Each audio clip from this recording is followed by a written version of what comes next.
fundamentally, right at the very core of what I do, is to remind people who they truly are rather Yeah. than what they become. And what they have become is tense. What they have become is secretly fearful. What they have become is denying the power of their extraordinary potential. And so I listen.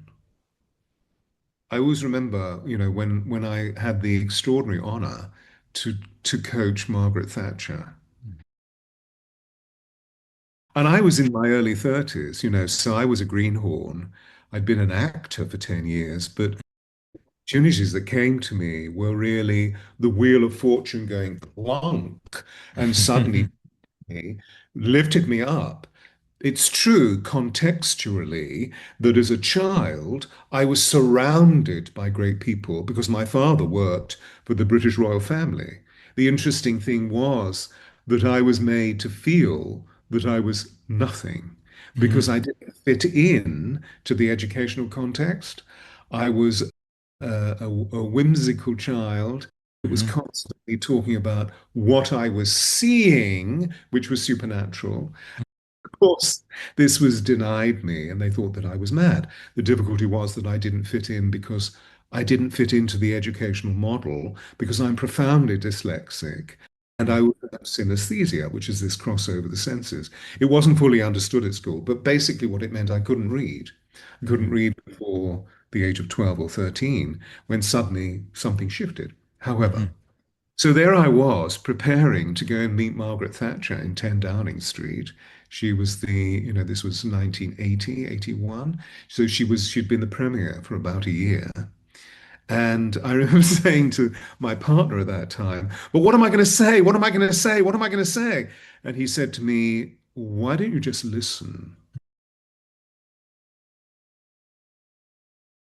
A huge light went on. So, of course, I put my own self-consciousness aside, my nervousness aside, and went in and smiled and was gracious. And of course, I looked good. I was wearing a good suit. But I actually just simply said, "What may I do for you?" And she started speaking.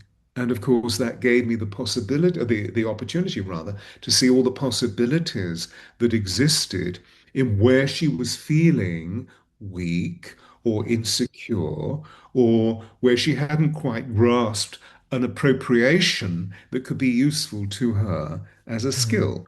And one of the things that was happening with Margaret is she was just living in her intellect. So her voice was sort of up here in this sort of slightly pseudo upper middle class sound, which is something that she'd learned at Oxford because she was a Lincolnshire lass. Her mm, father was a town councillor. So she was brought up in a very, very earthy way. But through her intellect and her intellectual prowess, had gained this status in Oxford. And then you had to sound in a certain way to be accessible for polite society. So she sort of learned this thing. And I realized that what I needed to do was to ground her and to give her weight. And so we started working on that. But I listened to her for about half an hour. And then we began discussing, well, I mm, feel that this is what we could do. mm, At the end of the session, she said to me, "Before you go, I want to thank you." mm, And I said, "Well, that's very gracious of you. In what way?"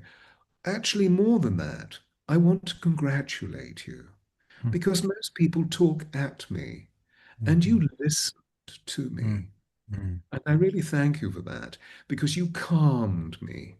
mm, And now we can see the parameters. Where do we start? Very easy, very accessible. It's true that she had another side of her that she could be extremely difficult, hence she was called the Iron Lady by the Russians.